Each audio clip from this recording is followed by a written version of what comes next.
My name is Mershon Pillay, and I'm going to introduce Professor Elizabeth Kerekere briefly. Tena koutou katoa no mai haere mai ki Professor Elizabeth Kerekere, me na manuhiri katoa ki te PATHSA Symposium. I've been living in New Zealand for a little while, and I've had the privilege of learning these words of welcome in Te Reo Māori, which I've just shared with you. They extend our warmest greetings to everyone here, and especially welcoming Professor Elizabeth Kerekere. And in an amusing twist of fate, while I'm here in Aotearoa, New Zealand, Prof Kerekere is in Cape Town, where they are also contributing to the ILGA conference. We seem to have done a perfect geographical swap. Just very briefly, Prof Kerekere is truly a force in Aotearoa as a former Green Party member, MP, and a scholar. Their groundbreaking doctoral research on the emergence of takatapui, which is the Māori term for LGBTQIA+, resonates strongly with our goals at PATHSA on healthcare through culturally responsive lenses. So I'm really excited and looking at the connections between our work. Welcome, Professor Kerekere, ngā mihi nui, and now I invite everyone to use the reaction button to give Prof Kerekere a warm virtual PATHSA welcome. Looking forward to your talk. E ngā wahine, e ngā tāne, e ngā tipua, e ngā takatāpui rauranga tira mā, tēnā ngā mihi aroha, tēnā koutou katoa. Greetings to all of you fabulous people here today, and how beautiful to be welcomed in my own language. I very much appreciate. It's just lovely, it's beautiful. He moko puna au o te tai rāwhiti, ko whānau ākai ngā tionioni, te aitanga mahaki, rongo whakātame ngai tāmanuhiri o kunai iwi. Those are my iwi, my bones, on my tribes on my father's side. And I live in Gisborne on the east coast of Aotearoa, New Zealand, with my hot Samoan wife, Alofa Aono, our dog, Indy, our cats, Havana and Chicago. On my mother's side, and where I get this fair skin, I hail from County Clare and County Tipperary in Ireland. I want to acknowledge all the cultures and spiritualities represented here today in the sacred spaces of your peoples. I acknowledge the sacrifices you make to do the work that you do on behalf of all of us. Yes, as you say, I'm here in Cape Town to attend ILGA World Conference. Shout out to Airanti and Gender Dynamics, who are co-hosting the mega event here. And if any of you are attending this week, please come and find me and say hello in person. Finally, I flew in from Aotearoa yesterday and I may still be asleep. So if you're reading, I will be reading from notes this morning, and hopefully I leave sufficient time for questions. So I am takatapui. It's a traditional Māori word meaning intimate partner of the same sex, and it's been reclaimed to call all Māori, to embrace all Māori with diverse genders, sexualities, and innate variations of sex characteristics, as we call intersex. I am cis, endosex, and I will accept power femme. I'm founder chair of Te Whanawhana Trust. I founded in 2001 to advocate for takatapui to tell our stories, build our communities, and leave a legacy. We uplift our families and our rainbow communities through building relationships, collaboration, and collective vision. One of the highlights of being a member of Parliament was putting the term takatapui into legislation for the first time. Another was doing a record-breaking petition that forced the government to ban conversion practices. Part of my work with Te Whanawhana is producing suicide prevention resources. So we produce, firstly, takatapui, part of the whānau, which means family, 2015, and it featured intergenerational takatapui leaders in partnership with the Mental Health Foundation. Growing Up Takatapui, whānau journeys, family journeys, featured takatapui young people and their families in partnership with Rainbow Youth. Te Whare Takatapui Celebrating Trans Tamariki I am finishing this week features children and young people, young trans people 9 to 17 years of age and their families, in partnership with Celebrating Trans Lives, a health promotion initiative supporting trans children. I'm also the chair of Kawe Mahara, the Queer Archives, Aotearoa, meaning we carry the memories of all of our queer communities. And I call myself a community scholar. I'm involved in multiple community and university research projects, and this year I was appointed adjunct professor at Victoria University of Wellington.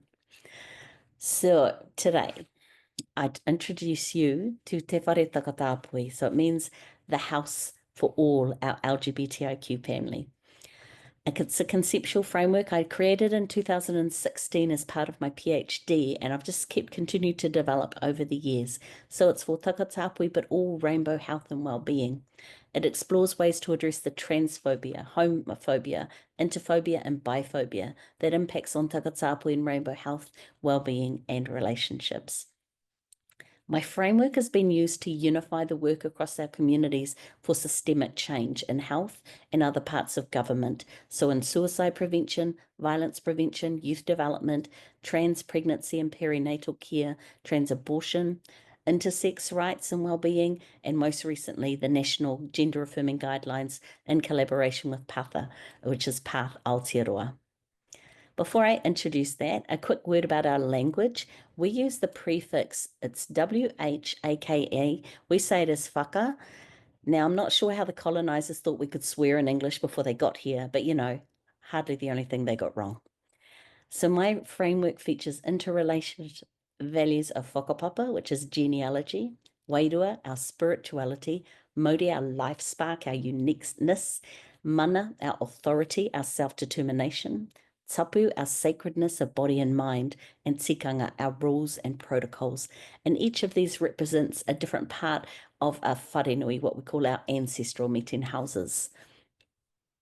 So my vision is, if you could imagine with me, a place of health and well-being for all of us in traditional Māori society, a conceptual whare takatāpui. I see a whare, and so whare meaning house, I see a whare resplendent with beautiful, intricate carvings of woven lattice work, of painted decorative panels. Our gardens are abundant, our children run around like wild things, and our relationships are healthy and strong because we communicate. The whare takatāpui was a place where our ancestors welcomed people with diverse genders, gender expressions, sexualities, and innate variations of sex characteristics from all over the world. But then colonization came along. The missionaries, the Puritans, the settlers, the colonizers, they did not appreciate our whare. They did not appreciate who we were and what we stood for. They pulled down the carvings, the weavings, and our paintings. They caved in the roof and they contaminated our gardens. They tried to erase the fact that we ever existed. They failed. They caused a lot of harm, but they continue to fail. Our ancestors understood their intent and they left clues for us, their descendants, to find.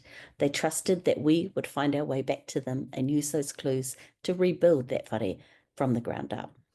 And we need help from all of our allies to make this happen. And I'm very much here as an ally to trans communities. But I imagine you to envisage this whare as I talk today and think about your place in it, to think about how you would help rebuild and adorn that whare with the important work that you do. So the first is whakapapa. It refers to genealogy, our cultures, language, and spiritualities. For us as Māori, it includes our traditional links across the Pacific. It's the combined historical forces that have led us to this place in time. As Māori, our whakapapa connects us to our cultural heritage and therefore the land we belong to. It's about the family we were born into, the family we choose, and the relationships that sustain us. It's about belonging and connection. Te whare takatāpui highlights the power of whakapapa to remind us that takatāpui, all of us and all of our identities, have always existed. We may not have had these names and words, but we as people have always existed.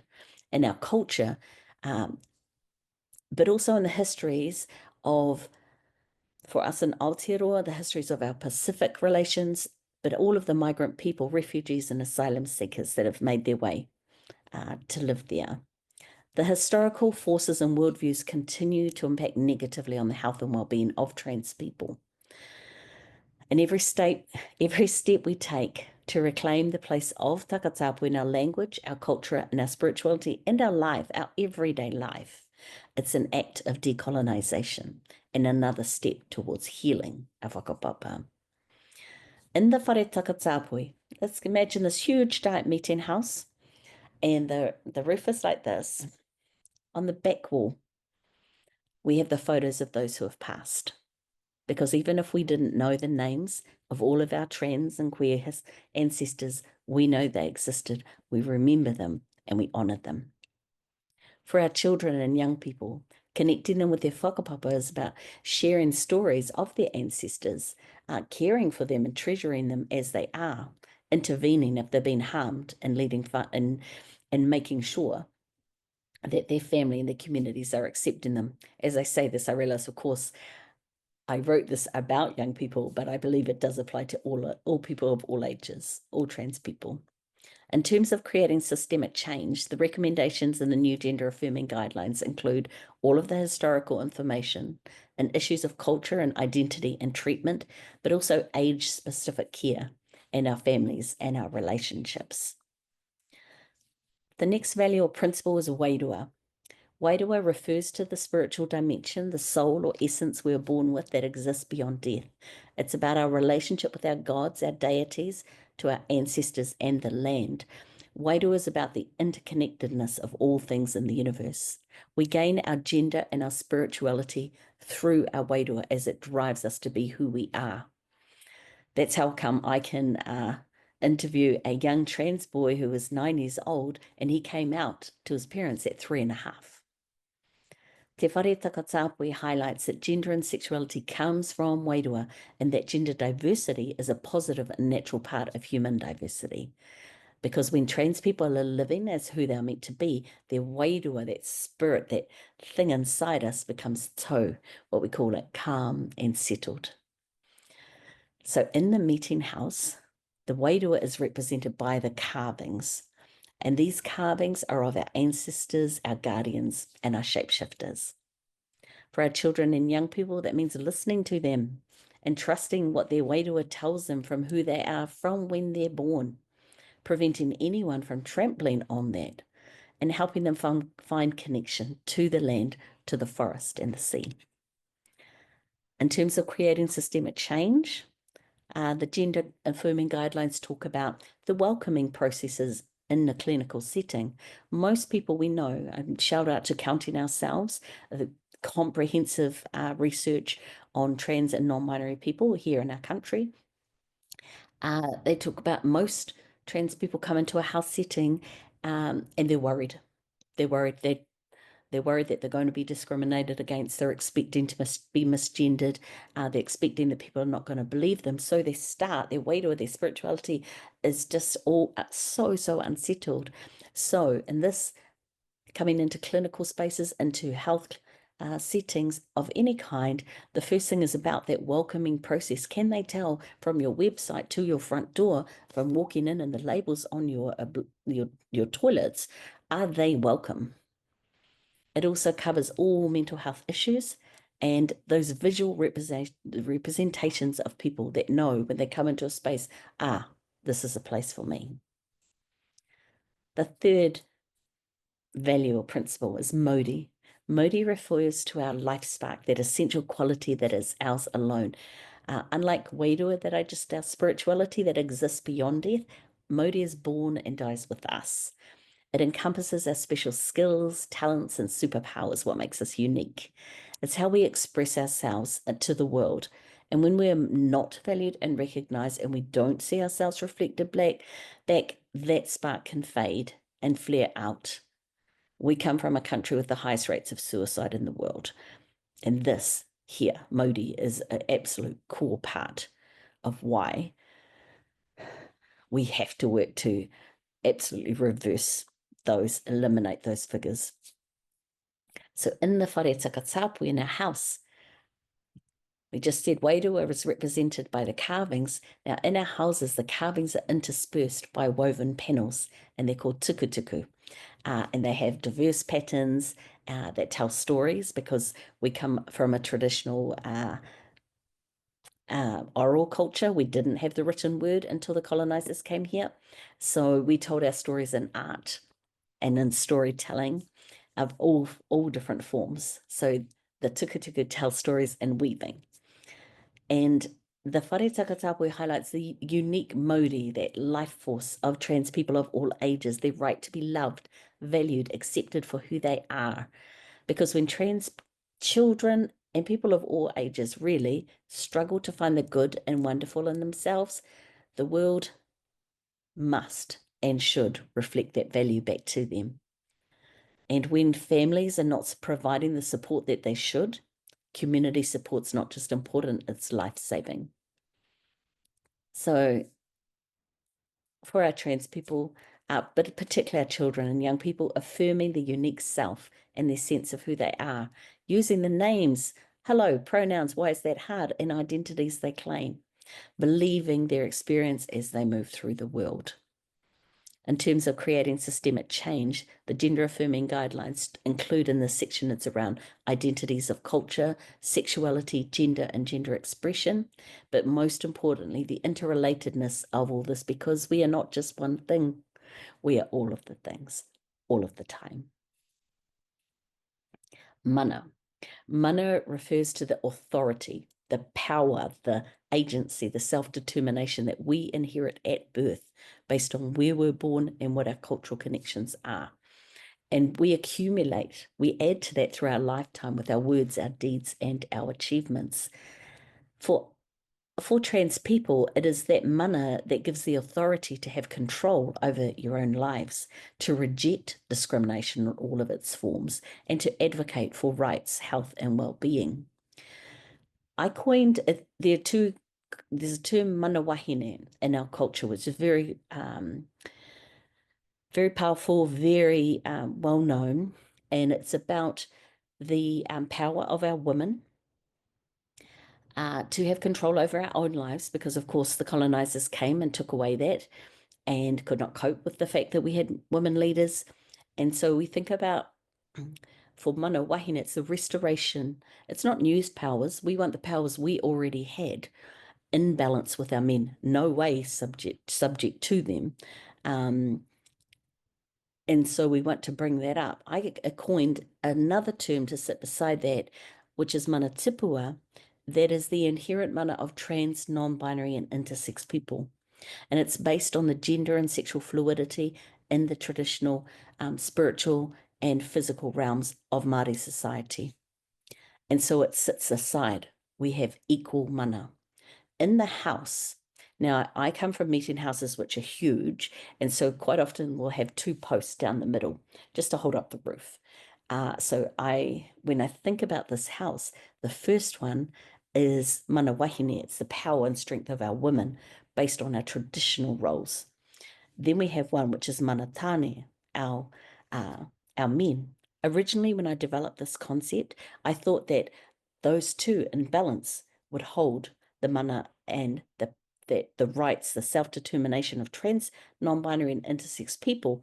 I realize it's still cis privilege in my mind as I continue to work with our trans people who are Indigenous and from all cultures, and now back at home. I realize, no, of course not. They're integral to the fabric of the building itself, integral to the fabric of society. They had to have their own thing. So our meeting houses are actually ancestors. So the front of the house is the head, the arms, the fingers, and the body is the inside. So the backbone is the ridgepole of the house. And I realized, mana tipua, trans, non-binary, intersex people are the backbone of the house. So we have the two posts, and then we have the backbone going across. Collectively, they form the structural integrity of the whare, which means that only collectively can we uphold the mana of all of our people. For our children and young people, that means respecting their agency and self-determination to be who they are, providing accessible and age and culturally appropriate information and resources, and fiercely advocating for them when they need support and cannot do it themselves. In terms of creating systemic change, the recommendations in the new gender-affirming guidelines, this includes all issues around informed consent, all things to do with advocacy and rights, and their and trans people's rights to understand. I really loved listening to the last speaker and that idea of recording the interview so that they could listen back and think more deeply about all the information that's sometimes a barrage to people sitting in that space, where they're also their weight is, their spirituality is not settled, that it's hard to understand and follow what's going on. And so this also includes all of the information that's required to make sure people can give actual, real, informed consent. The next one is tapu. Tapu refers to all things that are sacred, prohibited, and under the auspices of the gods. So tapu placed restrictions in order to control how people behave towards each other and the environment. Each person was responsible for their own tapu, their own sacredness, but also respecting the sacredness of others. Now, with the breakdown in our spirituality, then the fear of spiritual consequences for breaching that tapu disappears, the sacredness, and therefore the safety is gone. So to reclaim tapu, to reclaim the safety and the recovery and the healing, this is what tapu does. You reclaim it, and it's the sanctity of our hinengaro, our mind, and tinana, our body. So in the wharetaka tapu, tapu is actually represented outside of the house by rongoa, our traditional medicines, our gardens, our orchards, what we use to feed and nourish ourselves, but also quiet spaces for collective, personal, and intergenerational restorative practices and healing, because we just don't have it. And the health system absolutely does not give that for us. So the wharetaka tapu highlights that reclaiming the tapu, the sacredness of body and mind, is the first step to healing and building trust. That recovery and restorative practices can only begin when the breaches stop. So there must be safe spaces and trauma-informed care within community for people. So for our children, our young people, preserving the tapu and sacredness, the privacy of their mind and body, increasing the number of spaces they're safe to be themselves. When I interview and I talk with young people, they say mainly home and maybe one or two people in other places, very, very few places where you can go and feel safe. But also providing clear pathways to the mental health and gender-affirming healthcare they need. And this is core. This part here is absolutely core for the new gender-affirming guidelines that have been created. I was not, just FYI, I was not part of the writing team for that. I brought in my framework, and so I partnered with, in my organisation, Te Whanawhana, partnered with them for them to use my framework to put in their work. And so for tapu, this is absolutely all about the treatments, social, surgical solutions as people are going through their journey. It's about privacy, again, about being able to make informed consent and having getting respect that they know who you are. As I say, I interviewed a 9-year-old who came out very adamantly at 3.5 to their parents. By the time that they are reaching puberty, they've known for over a decade exactly who they are. They have been living their life and living who they need to be. They have known and told people who they are. It's really difficult in some of the guidelines and some of the timeframes that are given, and the need for counsellors and all sorts of people to sign forms and authorize someone to be who they are. And it's like, they've been this for always. And how do we change things to make sure that that is respected? Last one is tikanga. Tikanga refers to the collectively agreed rules and protocols for interpersonal relationships and group interactions. So in Māori, tika means to be right. So tikanga focuses on the right way to do something, and then what happens if we do something wrong? But who decides what's right and wrong? What moral or value judgments are applied to those decisions? So many decisions made on behalf of rainbow people, definitely made on behalf of trans people. So what knowledge, research, or evidence are those decisions based on? Is trans lived experience one of those things?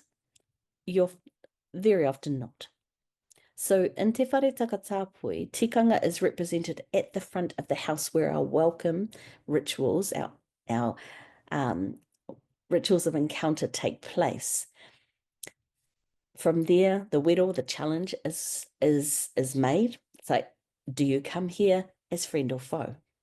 Our spiritual call rings out so that our ancestors can speak to our ancestors. The speeches are delivered, we hope, with stirring oratory, and the songs are sung. In the whare takatapu, we collectively develop tikanga that is inclusive of all our unique selves across generations. So, the whare takatapu highlights that reclaiming traditional tikanga, those traditional practices that, oh, how about people who know what they're talking about are the ones helping make the decisions? But it ensures the inclusion and safety of trans people and their families. It means that legislation, systems, structures, policies, strategies, action plans must be appropriate in health, education, and every sector that impacts on the lives of trans people. That workers in those sectors are appropriately trained, including by trans leadership and people with lived experience. And we make sure that tikanga creates safety through setting boundaries rather than barriers, especially for those who we are most expected to protect, and that is our children and our young people. So for them, we make sure that we're evolving tikanga in spaces that embrace them and their family, that we revise tikanga, all those things, the legislation, the rules, the policies, across all government departments in light of the new knowledge that we are giving them, that our communities are producing through research, through talks, through our conferences, that we provide training for decision makers and those workers across every single agency. And of course, they should pay for that. This is key. They should pay for that. And so in the new gender-affirming guidelines, it is very much about these are the things you need to set in place.